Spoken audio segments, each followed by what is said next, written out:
प्रभु के घनिष्ठ मित्र एवं कंप्यूटर एक्सपर्ट कार्लो एक्यूटिस 10 अक्टूबर 2020 में धन्य घोषित किया गया है। कार्लो का जन्म 3 मई 1991 में लंदन में हुआ था। उनकी माता एंटोनिया व पिता एंड्रिया एक्यूटिस लंदन में ही कार्यरत थे। कार्लो 4 वर्ष की उम्र से ही यीशु और मां मरियम की भक्ति में जुड़े हुए थे। अपनी मां के साथ प्रातः भ्रमण के दौरान वे चर्च जाकर रोज क्रूस को चूमते व कुंवारी मरियम के चरणों पर फूल अर्पित करते थे। वे अपने बारे में डायरी लिखते और स्वयं सुधार के लिए तत्पर रहते थे। वे सदा यीशु को अपने जीवन में प्राथमिकता देते। हर व्यक्ति में वे रुचि लेते थे। अपने मित्रों का हमेशा वे साथ देते। जब कभी वे संघर्ष में होते तब हमेशा वे उन्हें सही रास्ता अपनाने के लिए प्रोत्साहित करते थे। कंप्यूटर तकनीकी के बारे में वे असाधारण प्रतिभा रखते थे।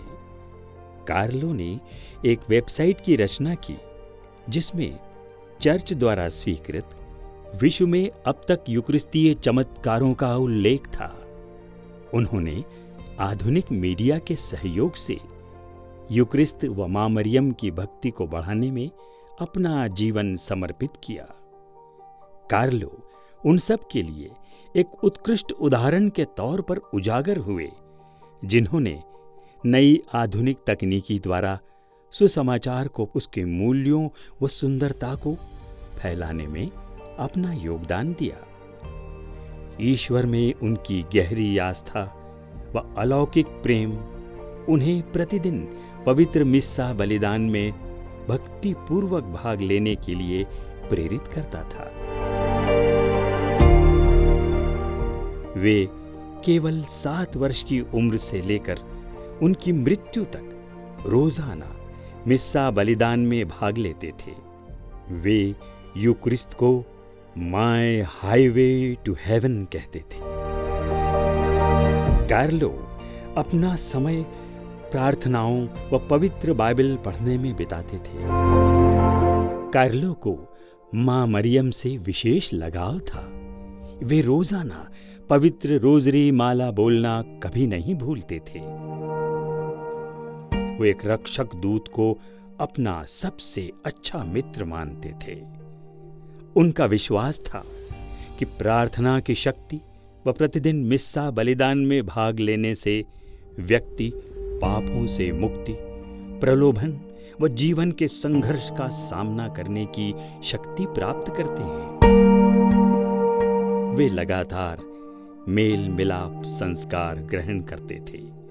उन्हें इस बात का आभास था कि अगर यीशु का मित्र बनना है तो उसे उनकी शर्तों का भी पालन करना होगा। एक पवित्र जीवन जीने के लिए उन्होंने जी तोड़ मेहनत की।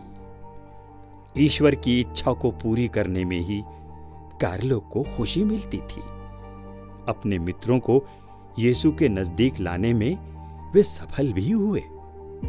उनका मानना था कि हर व्यक्ति मूल रूप से स्वतंत्र पैदा होता है, पर बहुत से लोग केवल छाया प्रति बनकर ही मर जाते हैं।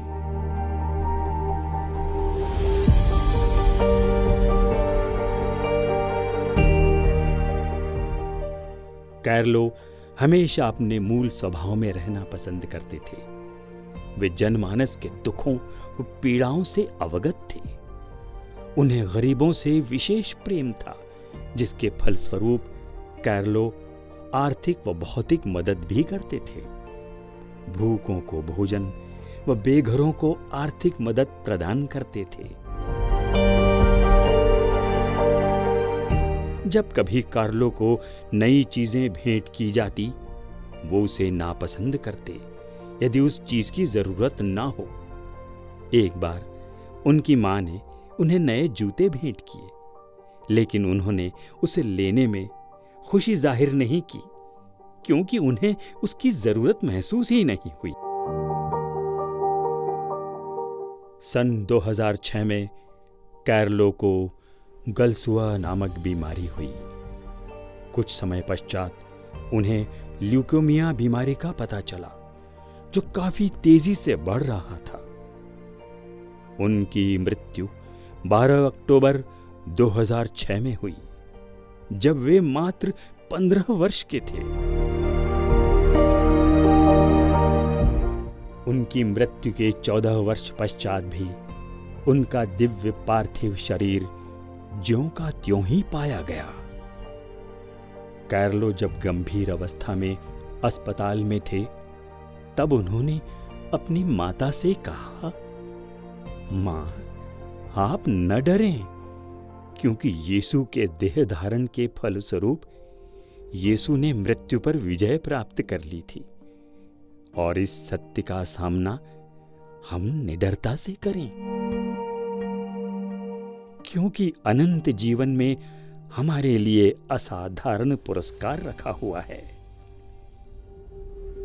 कार्लो ने यह भी कहा, मैं मृत्यु को खुशी से गले लगाता हूं, क्योंकि मैंने अपने जीवन का हर एक पल बिना गंवाए ईश्वर को खुश करने में बिताया है। कार्लो ने अपने सारे दुखों को ईश्वर के लिए, संत पापा व कलीसिया के लिए समर्पित किया। वे असीसी के संत फ्रांसिस के महान भक्त थे। सन 2018 में पोप फ्रांसिस ने कार्लो को वेनरेबल घोषित किया। आम लोगों के लिए उन्हें आदर्श के रूप में प्रस्तुत किया गया है।